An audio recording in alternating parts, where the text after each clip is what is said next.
Hello everyone. आज मैं latest के ड्रामा डॉक्टर स्लम को एक्सप्लेन करूंगा। एपिसोड 1 की स्टार्टिंग में हम हमारी फीमेल लीड हानियुल को देखते हैं जो कि हॉस्पिटल से बाहर आ रही होती है। उसने अपना पेट पकड़ा होता है क्योंकि उसके पेट में बहुत ज़्यादा पेन हो रहा होता है। अब वो अपना पेट पकड़कर रास्ते में आ जाती है। तभी वो वहीं पर बैठ जाती है क्योंकि उसके पेट में बहुत ज़्यादा दर्द हो रहा होता है। तभी सामने से एक ट्रक आ रहा होता है जो कि उसी से टकराने वाला होता है, लेकिन सीन यहीं पर कट कर दिया जाता है।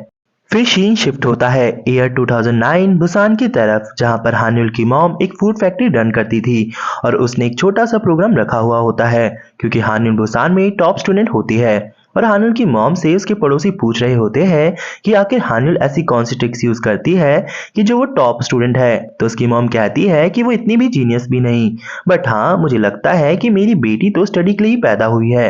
और वो बताती है कि हानियुल की होमरूम टीचर भी कह रहे थे कि उसे बड़ी आसानी से हंगिक मेडिकल नेशनल यूनिवर्सिटी में एडमिशन मिल जाएगा और हानियुल इसी की प्रिपरेशन कर रही है।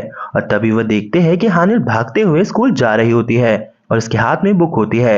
हानियुल की मॉम उन्हें बताती है कि मेरी बेटी के हाथ में हमेशा बुक ही रहती है ताकि वो हमेशा पढ़ती रहे, और घर पर वह अपनी सारी चीजें ऑर्गेनाइज करके रखती है ताकि उन्हें सिलेक्ट करने के लिए उसे बिल्कुल भी टाइम वेस्ट ना हो। और जब भी वह लंच करती है तो लंच के टाइम वो हमेशा स्टडी से रिलेटेड कुछ ना कुछ देखती रहती है और रात को भी बिना पढ़ाई के वो कभी नहीं सोती, यानी कि वो फोकस पूरा सिर्फ उसकी पढ़ाई के ऊपर ही रहता है।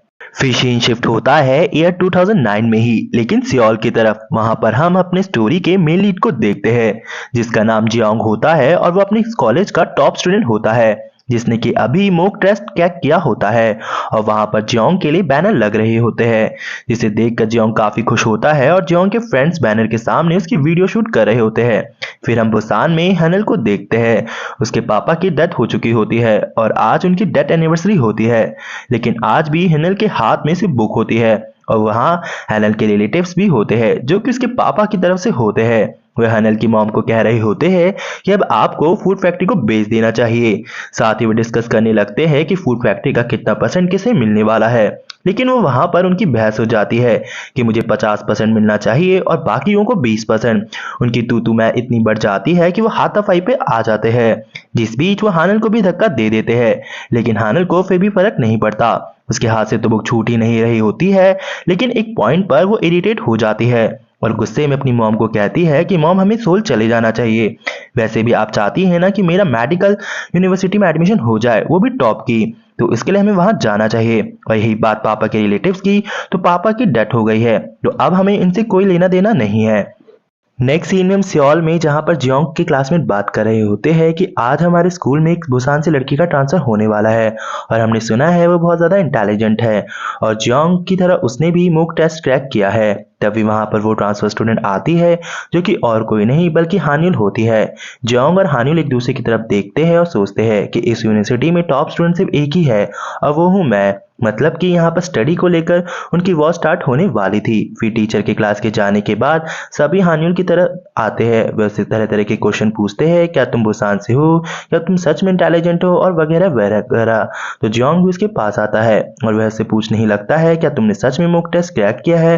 लेकिन इतने में हानियोन गुस्से में आ जाती है। वो कहती है कि लास्ट तुम्हें दिखाई नहीं देता कि मैं स्टडी कर रही हूँ। यह सुनकर जियोंग सोचने लगता है कि ये क्या तरीका है बात करने का, और ये वह सभी वहां से चले जाते हैं। फिर हम जियोंग को उसके फ्रेंड्स के साथ देखते हैं जहां उसके फ्रेंड जियोंग को कहते हैं कि कोई शक नहीं कि वो इंटेलिजेंट होगी, तुमने देखा नहीं हमने उसकी स्टडी को थोड़ा सा डिस्टर्ब किया था और वो हमें इतनी बड़ी बड़ी आंखें करके देख रही थी। और तभी वह देखते हैं कि हानुन वहां पर मैबिलिटी की एक्सरसाइज कर रही होती है। जियोंग वहां पे कहता है कि ये क्या कर रही है। उसके फ्रेंड्स कहते हैं कि हमें लगता है स्टडी के साथ साथ अपनी हेल्थ के ऊपर भी ध्यान देती है। तो जियोंग हंसकर कहता है तो ये तो काफी अच्छी बात है। फिर हम उन्हें क्लास में देखते हैं, टीचर उन्हें मैथ्स के प्रॉब्लम सॉल्व करने के लिए देते हैं और जियोंग नोटबुक पर ही सॉल्व करना स्टार्ट करता है, लेकिन हानियुल तो हवा में ही सॉल्व करना स्टार्ट कर देती है और जियोंग आंसर बताने के लिए हैंड रेज करता ही है कि तभी हानियुल आंसर बता देती है कि करेक्ट आंसर 11 है। टीचर कहते हैं बिल्कुल करेक्ट, तुम तो बहुत ही ज्यादा ब्रिलियंट हो। ये देखकर जियोंग काफी चौंक जाता है और टीचर के जाने के बाद हानियुल सूखी कॉफी खा रही होती है। अब जियोंग अपने दोस्तों को कहता है ये क्या कर रही है, तो उसके दोस्त कहते हैं कि हमने सुना है ये सूखी कॉफी खाती है ताकि इसे बार बार टॉयलेट नहीं जाना पड़े। जो जियोंग वहां कहता है कि बिल्कुल अलग ही है ये तो, आखिर इंसान को टॉयलेट तो जाना चाहिए। तो उसके फ्रेंड कहते हैं इसका मानना ये है कि टॉयलेट टॉयलेट जाकर जितना टाइम वो वेस्ट कर रही है, इतने टाइम में तो कोई और प्रॉब्लम सॉल्व कर सकती है। इस पर जियोंग कहता है तो बिल्कुल ही हद हो गई।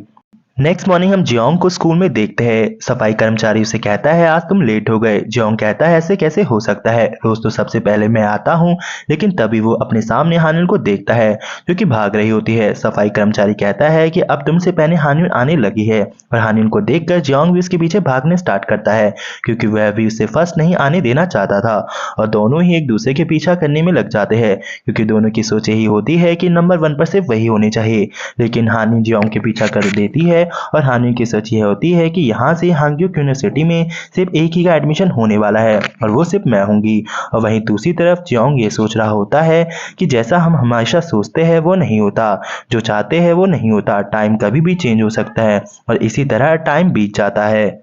अब हम 2023 का सीन देखते हैं जहां पर जियोंग एक फेमस प्लास्टिक सर्जन डॉक्टर बन चुका होता है। वो बहुत ही ज्यादा पॉपुलर होता है। उसने अपने बहुत सारे क्लिनिक्स ओपन भी किए होते हैं, साथ ही उसका यूट्यूब चैनल भी होता है।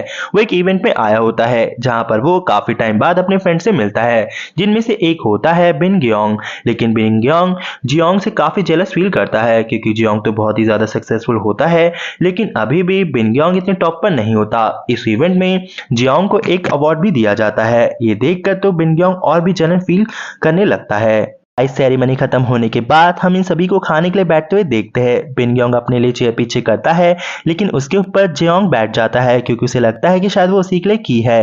फिर बिन गियोंग अपने लिए कैन ओपन करता है, लेकिन उसके आगे जियोंग अपनी ग्लास कर देता है। ये देखकर बिन गियोंग कहता है तुम कुछ ज्यादा ही सेल्फ सेंटर नहीं हो गई, ये चेयर मैंने अपने लिए की थी लेकिन इस पर तुम बैठ गए। जियोंग कहता है कि मुझे माफ कर दो, मुझे लगा तुमने ये मेरे लिए की है। और हाँ, वो उसके ऊपर से उठ जाता है। फिर हम जियोंग को बार में उसके फ्रेंड्स के साथ देखते हैं। उसके फ्रेंड्स उसे कहते हैं कि हम friends reunion dinner party plan कर रहे हैं तो तुम्हें भी उसमें आना चाहिए। जियोंग कहता है तुम्हें तो पता है ना कि मैं कितना ज्यादा बिजी रहता हूँ, तो मैं नहीं आ सकता। उसके फ्रेंड्स कहते हैं कहीं तुम्हें डर तो नहीं कि उसमें हानिल भी आ जाएगी। जियोंग कहता है तुम हानिल को बीच में क्यों लेकर आ रहे हो। उसके फ्रेंड्स कहते हैं वैसे क्या तुम्हें कुछ पता है कि आजकल हानिल क्या कर रही है। जियोंग कहता है कि मुझे नहीं पता, बस मैंने इतना सुना था कि उसने अपने टेस्ट के दौरान कुछ गड़बड़ कर दी थी जिसकी वजह से उसका एडमिशन किसी दूसरे मेडिकल यूनिवर्सिटी में हुआ। वैसे ही मुझे पता है कि वो अच्छा ही कर रही होगी। तुम्हें तो पता है ना वो कितनी ज्यादा ब्रिलियंट स्टूडेंट थी। लेकिन वहीं दूसरी तरफ हम हानिल को देखते हैं। उसकी लाइफ तो बहुत ही ज्यादा बुरी चल रही होती है। सीनियर डॉक्टर से काफी डांट रहे होते हैं क्योंकि जिस प्रोजेक्ट पर हानिल काम कर रही होती है उसमें कुछ गड़बड़ हो जाती है। और सीनियर डॉक्टर से कह रहे होते हैं कि तुम्हें इतना सा काम दिया था, तुमसे यह भी नहीं होता। हालांकि हानिल वहां पर काफी मेहनत कर रही होती है और डांट खाने के बाद वह बाहर आती है और वह जैसे ही फ्री होती है उसे ऑपरेशन के लिए भेज दिया जाता है। फिर उस ऑपरेशन करने में बिजी हो जाती है। फिर वो थक हार कर घर जाती है। उसे बहुत ही ज्यादा नींद आ रही होती है।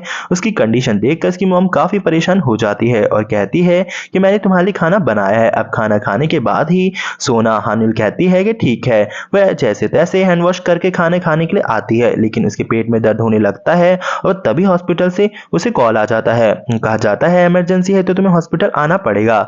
तो वहां पर हानिल अपना खाना छोड़ देती है और अपनी मॉम को कहती है कि सॉरी मॉम, मुझे इमरजेंसी है, मुझे जाना पड़ेगा। और वो भागते हुए जाने लगती है, लेकिन रास्ते में उसके शूज खुल जाते हैं। तो उसके अंकल उसे कहते हैं आखिर तुम इतनी क्या जल्दी है कि तुम अपने शूज भी यहीं पर छोड़कर जाने वाली थी।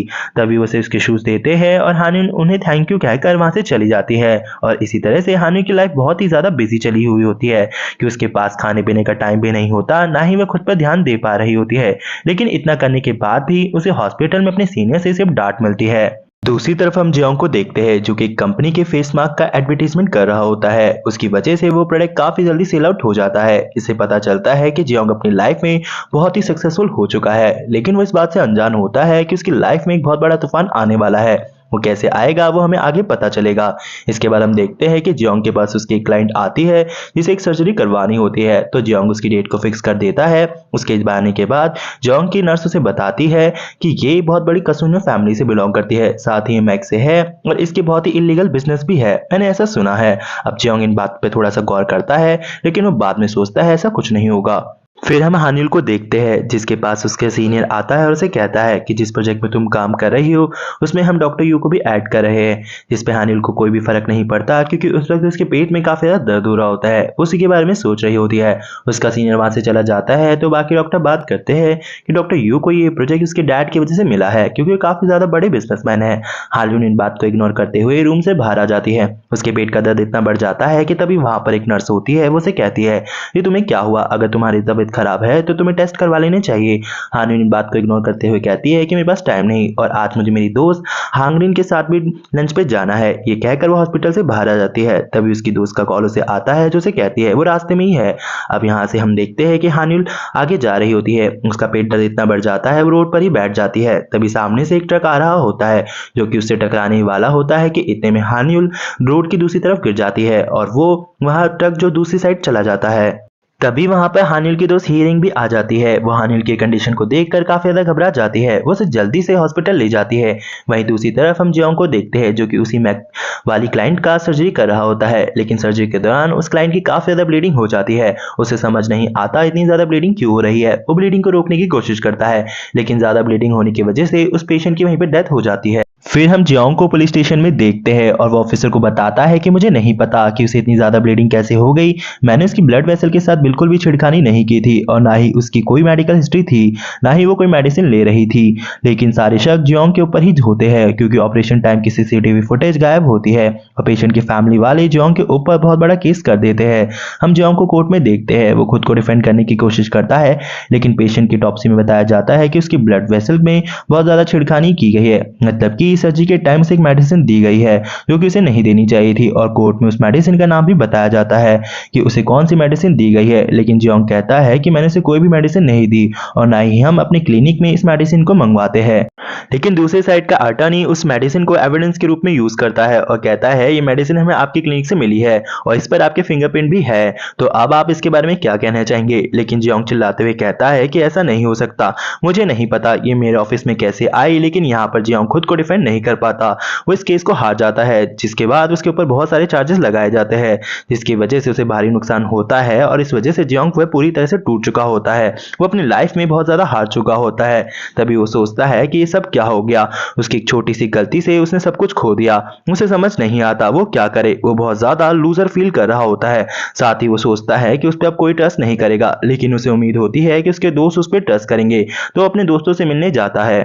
लेकिन ऐसा बिल्कुल भी नहीं होता, उसके फ्रेंड भी उसके ऊपर भरोसा नहीं करते और एक तो जियोंग को मारने भी लगता है और कहता है कि अगर तुमने कुछ भी नहीं किया तो मेडिसिन तुम्हारी क्लिनिक में कैसे आई और उसके ऊपर तुम्हारे फिंगरप्रिंट कैसे थे। और वो इतना ज्यादा भड़का हुआ इसलिए होता है क्योंकि वो भी जियोंग के बिजनेस पार्टनर होते हैं और इस वजह से उन्हें भी काफी नुकसान होता है और इंसिडेंट्स की वजह से जियोंग के ऊपर बिलियन का कर्जा हो चुका होता है और उसके दोस्तों से कहते हैं कि अब तुम ये कर्जा चुकाओगे। फिर हम जियोंग को अकेले में देखते हैं, उसके पास उसका अटर्नी आता है, वो उसे कहता है मुझे पता है कि तुम बहुत ही ज्यादा फ्रस्ट्रेटेड हो, लेकिन इस टाइम तुम्हारे ऊपर बिलियन वॉन का कर्जा हो चुका है, तुम्हें इसे चुकाने के बारे में सोचना चाहिए। और वो कहता है कि मुझे लगता है कि इसे चुकाने के लिए तुम्हें अपने क्लिनिक, घर, गाड़ी सब कुछ बेचना पड़ सकता है। फिर हम हानल को उसके अंकल के साथ देखते हैं और वो अंकल को बताती है कि मुझे स्टोन था, स्टोन की वजह से मुझे पेन हो रहा था, लेकिन अब मैं बिल्कुल ठीक हूँ। लेकिन फिर भी हानल काफी टेंशन में होती है कि आखिर उसके साथ ये चल क्या रहा है। तो वो एक साइकोलॉजिस्ट से मिलती है और उसे बताती है कि आजकल मुझे कुछ भी अच्छा फील नहीं हो रहा। तो वो उससे पूछता है कि जैसे क्या। तो हानल उसे कहती है कि एक बार मैं रोड के बीच में बैठ गई थी और एक ट्रक मुझे टकराने ही वाला था, लेकिन ट्रक को देखकर मेरे माइंड में ऐसा ख्याल चल रहा था कि मेरे मर जाना ही सही है, लेकिन मुझे नहीं पता कि मैं ऐसा क्यों सोच रही हूँ क्योंकि मेरी लाइफ इतनी भी बुरी नहीं चल रही है। तो डॉक्टर कहते हैं मुझे लगता है कि तुम्हें टेंशन और एंजाइटी की वजह से हो सकता है। मैं आपको एक फॉर्म दूंगा, उस पर कुछ क्वेश्चन लिखे होंगे, आपको बस उनके आगे टिक करना है और उस फॉर्म में कुछ इस टाइप के क्वेश्चन होते हैं। क्या आप अकेले फील करते हो, क्या आपका रोने का मन करता है या फिर मरने का मन करता है। हालांकि हाना इन सबका जवाब दे देती है और ये देखने के बाद डॉक्टर से कहते हैं कि आपको डिप्रेशन है और डिप्रेशन की वजह से आपको मेंटल इलनेस जैसी भी प्रॉब्लम भी आ सकती है, तो मुझे लगता है कि आपको मेडिकेशन लेनी चाहिए। और डॉक्टर से ये सुनने के बाद हानिल जब अपने घर जा रही होती है तो वो सोच रही होती है कि ऐसा नहीं हो सकता, मेरे पास तो डिप्रेस होने का भी टाइम नहीं है और यह रिपोर्ट बिल्कुल झूठी है। वह उन रिपोर्ट को डस्टबिन में फेंक देती है। फिर वो कुछ बियर्स की बोतल लेकर उस बिल्डिंग के रूफटॉप पर आ जाती है जहां पर वो रहती है। वो देखती है कि वहां पर किसी का बहुत सारा सामान पड़ा होता है, जिस पर टकराने की वजह से वो गिर जाती है। और वो देखती है कि सामने एक लड़का खड़ा होता है, तो वो उससे कहती है कि तुम कौन हो। और जब वो टर्न करता है तो वो कोई और नहीं बल्कि जियोंग होता है। जब वो दोनों एक दूसरे को देखते हैं तो उनकी सैडनेस कम हो जाती है और वो चौंक जाते हैं कि आखिर वो यहाँ पे क्या कर रहा है। वो एक दूसरे से पूछते हैं तुम यहाँ पे क्या कर रहे हो। तभी उन दोनों को अपने स्कूल टाइम की सारी चीजें याद आने लगती है। साथ ही हमें दिखाया जाता है जब वो दोनों रेस कर रहे होते हैं तो भागते भागते हान्युल गिर जाती है और जियोंग उसे उठाने के लिए अपना हाथ आगे करता है, लेकिन हान्युल उसे खींचकर उसके ऊपर से निकल जाती है। और ये देखकर जियोंग कहता है ये लड़की तो बिल्कुल पागल है, लेकिन गुस्सा करने के बाद भी उसके चेहरे पर स्माइल होती है। अब सीन प्रेजेंट में आता है। एक दूसरे को देखकर ये दोनों सोचते हैं कि आखिर वो इस टाइम पर एक दूसरे से क्यों मिले, क्योंकि जियोंग अपने करियर के एंड पॉइंट पर होता है और हान्युल अपने करियर के लोएस्ट पॉइंट पर होती है। वो सोचते हैं कि जब दोनों एक दूसरे से बात करेंगे तो वो खुद के बारे में एक दूसरे को क्या बताएंगे। और इसी के साथ ये एपिसोड यहीं पर एंड हो जाता है। आई होप गाइस आपको एक्सप्लेनेशन पसंद आई हो। मिलते हैं इसके नेक्स्ट पार्ट में।